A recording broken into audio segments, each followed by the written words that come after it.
이사야 20장 벌거벗은 예언자의 표징. 아시리아 왕 사르곤이 보낸 야전 사령관이 아스돗을 공격하여 점령하던 그 해, 하나님께서 아모스의 아들 이사야에게 말씀하셨다. 가서 내 옷과 신발을 벗어던져라.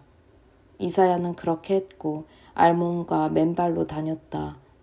그 후 하나님께서 말씀하셨다. 내 종 이사야는 이집트와 에티오피아에 대한 경고의 표징으로 3년 동안 알몬과 맨발로 다녔다. 이제 그것이 그대로 이루어져 아시리아 왕이 쳐들어와 이집트와 에티오피아 사람들을 포로로 잡아갈 것이다. 젊은이나 늙은이 할 것 없이 모두 알몬과 맨발로 끌려가며 조롱거리가 될 것이다. 엉덩이를 드러낸 채 줄을 지어 끌려가는 이집트 사람들의 모습을 생각해 보아라. 에티오피아에 희망을 걸었던 자들, 이집트에게 도움을 기대했던 자들, 다 혼란에 빠질 것이다. 바닷가에 사는 자들은 이렇게 말하여라. 저들을 봐라. 알몸으로 맨발로 끌려가는 저 포로들을. 저들이 우리의 희망이라 여겼는데, 우리를 아시리아 왕에게서 구해주리라 믿었는데, 이제 우리는 어떻게 하지?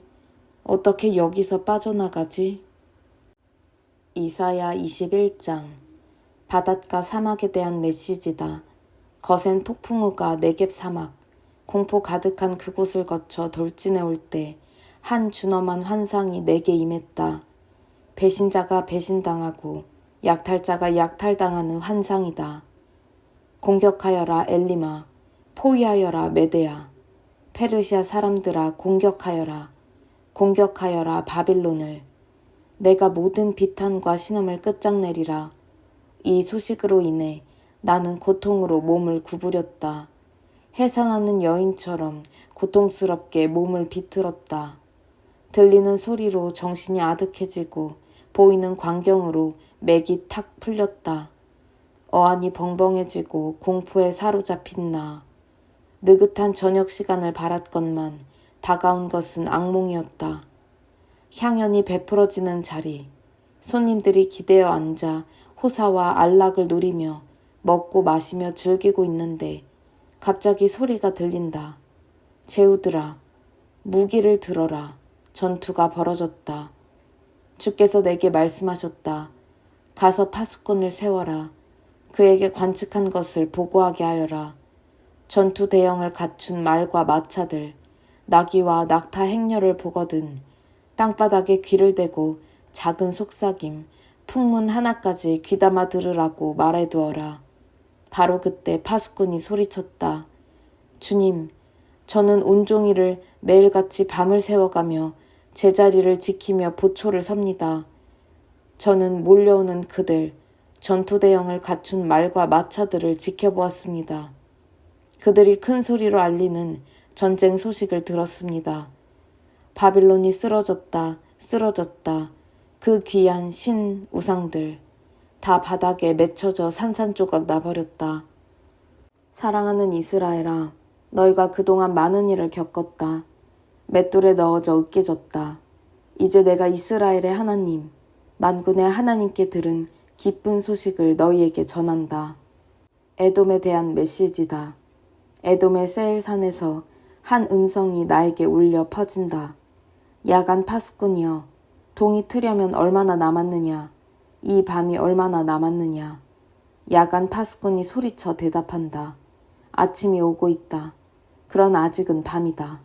다시 물어도 내 대답은 같다. 아라비아에 대한 메시지다. 너희 드단의 대상들아, 너희는 사막 불모지에 천막을 치고 야영해야 할 것이다. 목마른 자들에게 물을 갖다 주어라.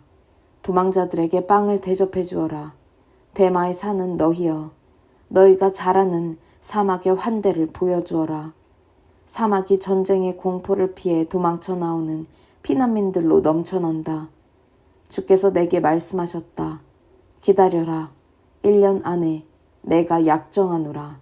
사막의 불안당인 게달의 오만과 잔인함이 끝장날 것이다. 게달 불량배들, 살아남을 자가 많지 않을 것이다. 이스라엘의 하나님의 말씀이다. 이사야 22장 예루살렘에 대한 경고.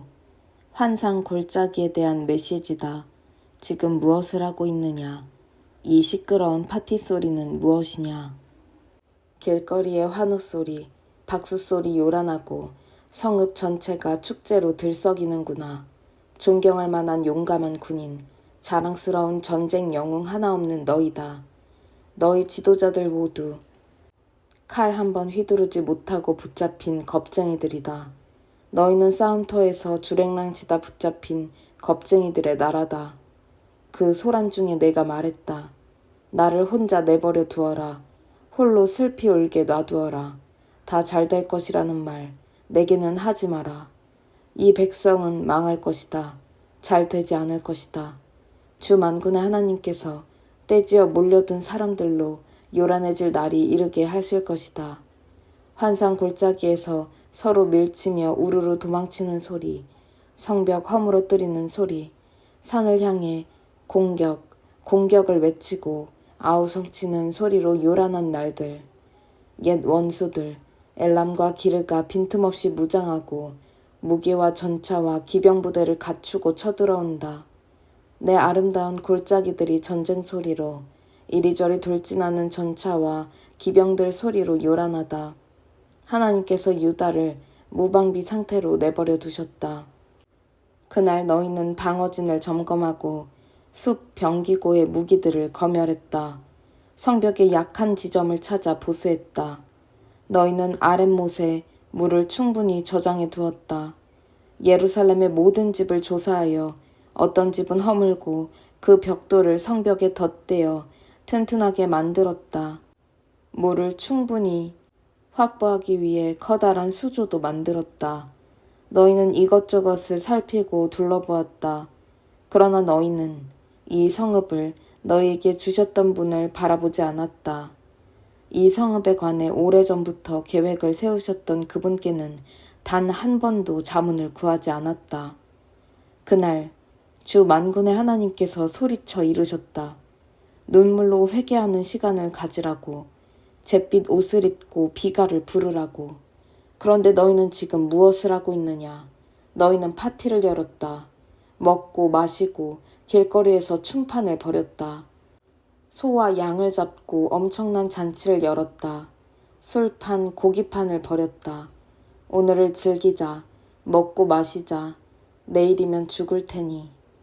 만군의 하나님께서 내게 이 천박함에 대한 그분의 편결을 속삭여 일러주셨다. 너희는 죽는 날까지 이 악한 행위에 대해 대가를 치르게 될 것이다. 주 만군의 하나님의 말씀이다. 셈나에게 경고하시다. 주 만군의 하나님께서 말씀하셨다. 오라, 궁중 업무 총책임자인 셈나에게 가서 이렇게 전하여라. 이것이 대체 무슨 짓이냐? 외부인에 지나지 않는 내가 마치 주인인 양 행세하고 있다. 보란듯이 제 무덤을 크고 화려하게 만들어 놓고는 거물처럼 굴고 있다. 하나님이 너를 덮쳐 가진 것을 다 빼앗고 너를 개들에게 던져버릴 것이다. 내 머리채를 잡아 공중에서 빙글빙글 돌렸다가 놓아버릴 것이다. 그러면 너는 공처럼 날아가 시야에서 사라지리라. 아무도 모르는 곳까지 날아가 떨어져서 거기서 죽을 것이다. 그동안 내가 내 무덤 속에 쌓아둔 것들도 다 사라질 것이다. 너는 내 주인의 집을 수치스럽게 했다. 너는 이제 해고다. 아, 속이 시원하다. 그날이 오면 나는 너 셈나를 교체할 것이다. 힐기야의 아들인 내 종 엘리야김을 불러 그에게 내 의복을 입혀줄 것이다. 그에게 내 띠를 메어주고 내 권력을 넘겨줄 것이다. 그는 예루살렘과 유다 정권의 아버지 같은 지도자가 될 것이다. 나는 그에게 다윗 유산의 열쇠를 줄 것이다. 그가 장악하고서 어떤 문이라도 열고 어떤 문이라도 닫을 것이다. 단단한 벽 속에 못을 박아 넣듯 내가 그를 박아 넣을 것이다. 그는 다윗 전통을 굳게 지킬 것이다. 모두가 그에게 매달릴 것이다. 다윗 후손의 운명뿐 아니라 컵이나 나이프 같이 그 집안의 세세한 것까지도 그를 의지하게 되리라. 만군의 하나님께서 말씀하신다. 그 다음에 그 못이 느슨해져 단단한 벽에서 떨어져 나올 날이 올 것이다. 그날에 못이 매달려 있던 것들 전부가 떨어져 부서질 것이다. 이것이 앞으로 일어날 일이다. 하나님의 말씀이다.